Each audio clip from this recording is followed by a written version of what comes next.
presented by Maithili Gaurav.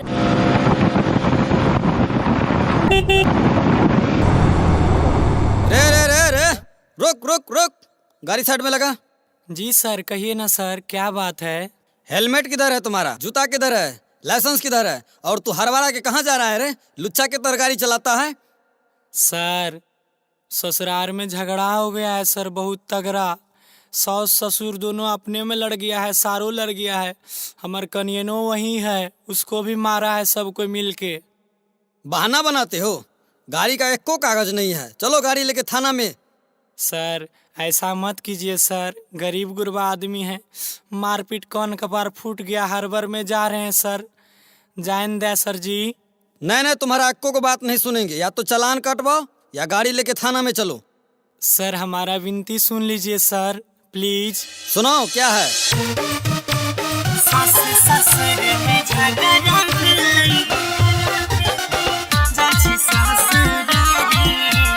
Singing by Gaurav Thakur. DJ Vikas, Riga Sitaman. हे दरोगा जी, जोड़ै छिया हाथ दरोगा जी, छोड़ दे हमर गाड़ी हो। जोड़ै छिया हाथ दरोगा जी, छोड़ दे हमर गाड़ी हो। सास ससुर में झगड़ा भेलै, जाइ छी ससुरारी हो। सारे ससुर में झगड़ा भेलै, जाइ छी ससुरारी हो।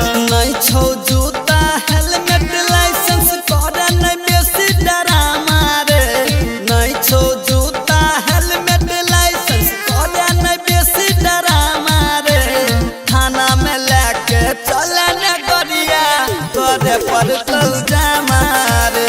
थाना में लेके चले न गरिया तोरे पर तो जामा रे। नहीं सर, माफ कर दियो एक बेर। नहीं, तुम्हारा कुछ नहीं सुनेंगे।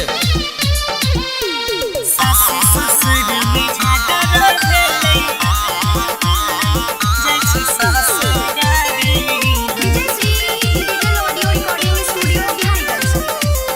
हाँ, माई रिपीट कल राती ससुर बारा का साइड से, सबसे बेसी खून बहल बुढ़ावे के कपार से।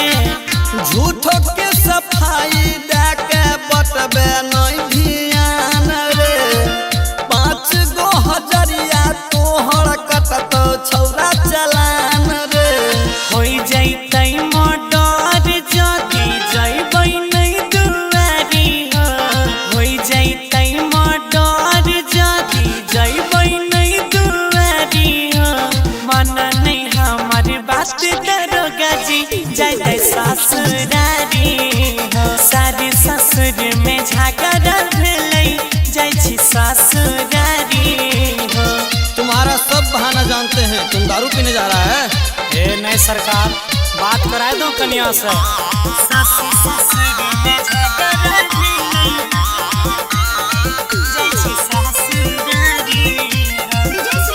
Digital Audio Recording Studio, Bihar. हाँ, झूठ मुठ के कनिया हमर खैने छै हजारू। छोड़ के आइल रहिए ओही जे पी के मारलक दारू। खर्चा पानी दही कुछु तबे बनतौ बात रे। नहीं त गाड़ी लेके रंजित चले हमरा साथ रे। कहैया जय कुंदन गौरव, माफ करो एक बारी हो। कहैया न रणधीर बादल, माफ करो एक बारी हो। सारे ससुर में झगड़ा भेलै, जाइ छी ससुरारी हो। कनिया के अपना लानैले हमें, जाइ छी ससुरारी हो। सर जी लियो, कनिया से बात कर लियो, तब अपने के भरोसा है। ठीक है, जाओ जाओ जाओ जाओ, निकलो। Recording by Ajay Star, Bihar.